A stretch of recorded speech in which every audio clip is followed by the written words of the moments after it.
this other person and we had a great time and da-da-da. You don't think that woman would feel away? Like, what happened to us? We were supposed to go to the zoo. Like, you could have gone to the zoo with that other person some other time. It's disrespect. It was disrespectful for her to go, and it was disrespectful for her for real to even tell me. There are some things better left unsaid. If she cared about my feelings, she wouldn't have told me. If she'd even thought about my feelings, she wouldn't have told me that. That was disrespect.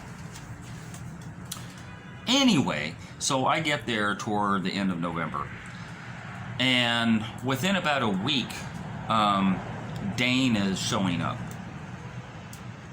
And so she lets me know, oh, he's flying in on this particular day. I think it was a Sunday. And I was at the beach with this this child that I take care of sometimes. And we were at the beach. We had been at the beach all day. And she was hungry.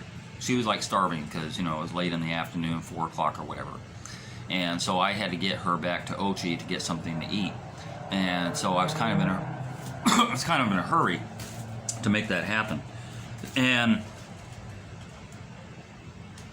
Lacey hits me up, and she's like, you know, he's arrived and he's coming to scoop me up pretty soon down at the bottom. And, you know, I'm excited and this and that. And I said, okay, do me a favor. When he tells you that he's almost reached, when he tells you that, ask him what kind of car he's driving, what color car, you know, what kind of, you know, Toyota, whatever it is, you know, what color, white, gray, black, whatever. And then when you see him, go up behind him and do a screenshot of the license plate. Yes, she had sent me a picture or two of him. But I didn't know, and she didn't know, if that picture would match up to who he really is. So get a screenshot of your license plate, because I want to make sure you're safe. You're not going to go down and meet with, no, I got this girl in the car, we got to go get something to eat. But get the screenshot. She never sends it to me. So he scoops her up, whatever time it was, by that time, 5:30, whatever, scoops her up.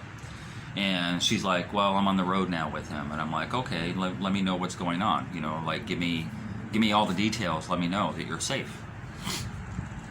About 30 minutes later, she hits me up and she tells me that they had stopped at a gas station for some coconut water and they didn't like it, so they were moving on to the next place or whatever. And I'm like, okay, cool. So I'm not hearing from her now. And I asked her for the details and I'm not hearing from her. So now it's getting on to, you know, whatever time it is, 7:30, 8 o'clock. I know Lacey for 5 years, and I know typically she goes to bed about 9 o'clock. About 9 p.m. she's out. So around that time, around 9 p.m., I hit her up. You okay? What's up? I haven't heard from you. Crickets. 10 p.m., same way, I hit her up. Hey, what's up, girl? I'm kind of worried about you. You know, are you okay? Are you safe? Crickets. By 11 p.m., I'm like, yo, I hope John Crow not eating your body up in the bush somewhere, you know, like crickets. And then midnight, I was fucking pissed. And I kind of traced her off a little bit, and I said, well, go enjoy your fuck or whatever you did or whatever, you know, and I blocked her. I blocked her on WhatsApp because it pissed me the fuck off that I'm concerned about her safety and she's not. And that she disrespected me enough not to even let me know what's up. So the next day, she texted me straight, because remember I blocked her. She texted me and she said, oh, I'm good. I got home by 8:30 and I went straight to bed. And I'm like, what the fuck? You went to bed by 8:30 and you didn't even let me know you reached safely? You didn't even let me know shit? So I'm hitting you up at 9, 10, 11, and midnight, and you're already sleeping? And you never even thought once to let me know that you're okay?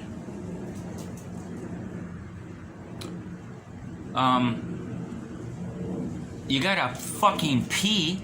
You gotta pee, you gotta, you know, like when you get home, you strip off your clothes and you go pee. Hey, I'm home. I'm safe. That's it.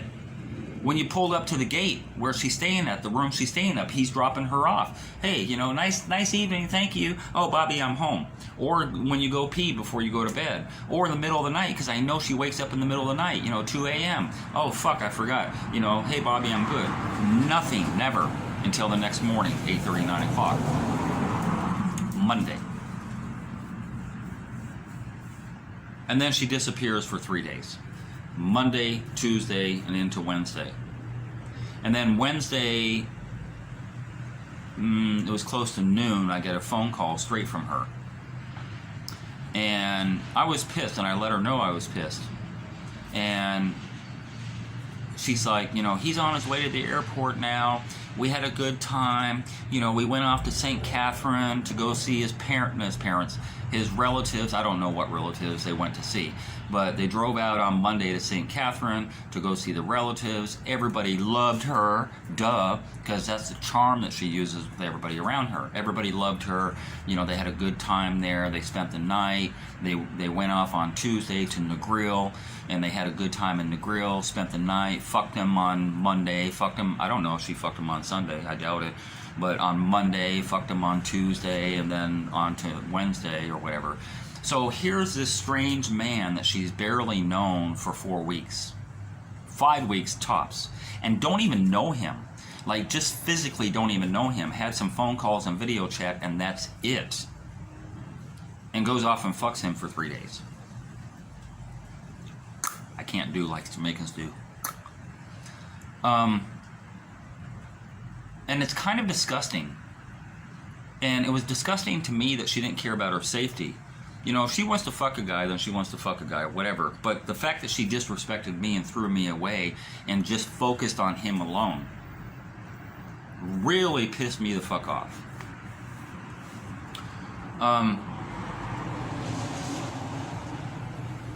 And that she gave herself up so easily. And I asked her, so did you wrap up?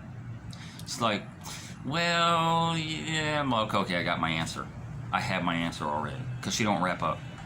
Kanai said that on some voice notes. Oh, and you go without a condom and all that stuff. And at the time when I heard the voice notes, like, you know, like, this guy's so disrespectful and all that stuff. But he was right. He was absolutely right. She don't like condoms.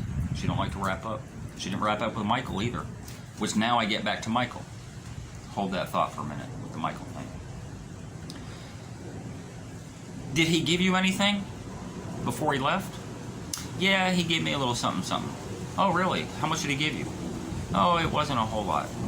How much did he give you? Well, he paid my next month's rent.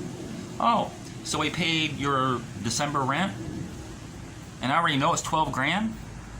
So this strange guy who she barely knows for 4 or 5 weeks through phone calls and all that stuff gets to fuck her for 3 days, gets to spend all this quality time with her, gets all this respect from her, and then only has to give up 12 grand in return? Wow, what a deal. What a deal. I literally, just 2 months earlier, had spent $500,000.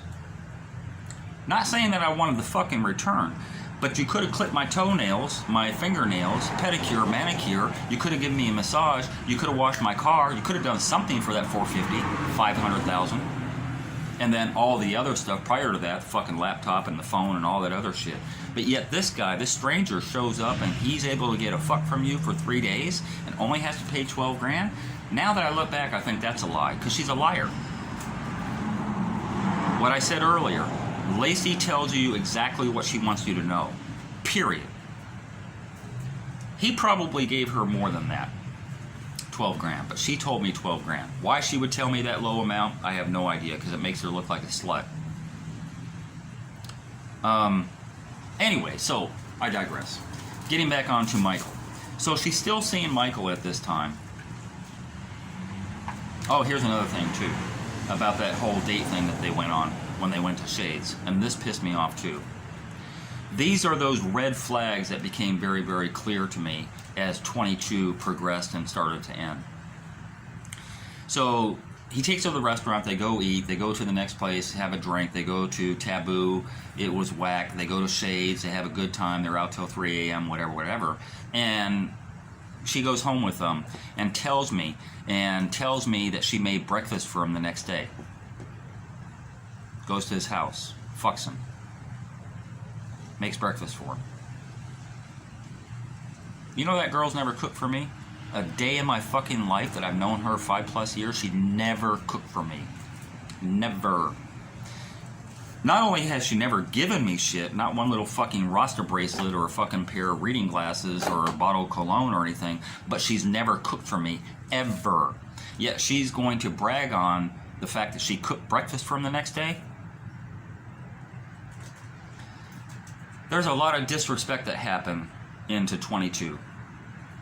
And it's funny too, because one of the things that I said on one of my other videos is that a lot of this stuff that I was doing in an effort to get respect from her, including putting her into school, in an effort to get respect. You know, the love may or may not happen, even though I loved her. But the respect is what I wanted, you see, that I couldn't get. But yet she respects Dane and talks about him, and she respects Michael and talks about him. And they're spending money on her, don't get me wrong, but nothing even close to what I've spent on her, and I can't get the same respect. That's how I knew shit was going downhill.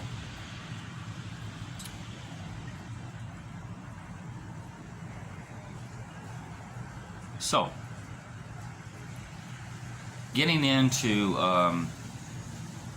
December now, and what? Let me back up a little bit. My thoughts get jumbled. So as I arrive, and I don't mean to jump around a lot, but I am. As I arrive into Jamaica in late November, after she's already, you know, linked these guys, Michael and Dane and all that stuff, I never put 2 and 2 together. When I'm on the bus leaving Mobe, driving to Ochi on the bus, you know, I'm letting her know I'm here. And at the same time, I had an epiphany. And the epiphany was, Michael, you know, that's not a, yeah, it's a normal name, like Bobby would be a normal name, but it's not a name that I run into very much. You know, you got Kanai, you got Malik, you've got Denzel, you know, you've got all these different man names. But Michael is not really a normal name. So it dawned on me, and I'm like, Lacey, does Michael own a business? Oh yeah, he's a businessman, he's got a couple of businesses and this and that, da-da-da. But does he have this particular business?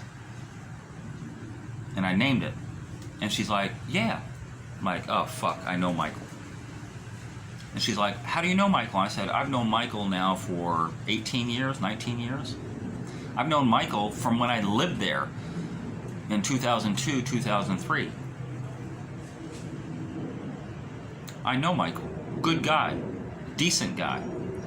He is,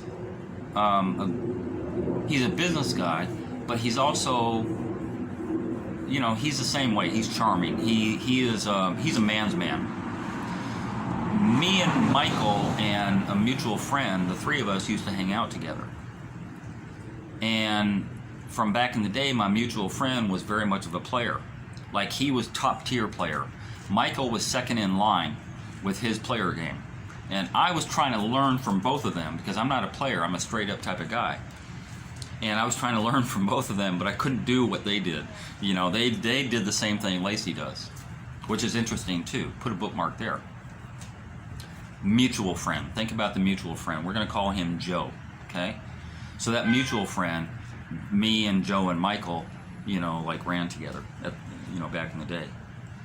And I said to her, I don't know much about Dane, but I know Dane is foreign. I know, even though he's Jamaican, he lives in Georgia, and yeah, he works in the aircraft industry or whatever. He's a fucking airline mechanic. That's what he is. I mean, you know, like, she's thinking, oh, he's flying planes and, you know, he's got it like that. He's an aircraft mechanic.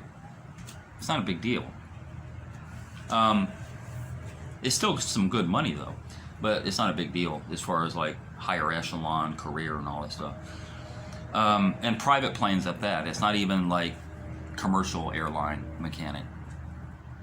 Anyway, we get into this discussion about Michael, and I'm telling her, you know, to hold on to that guy if you can.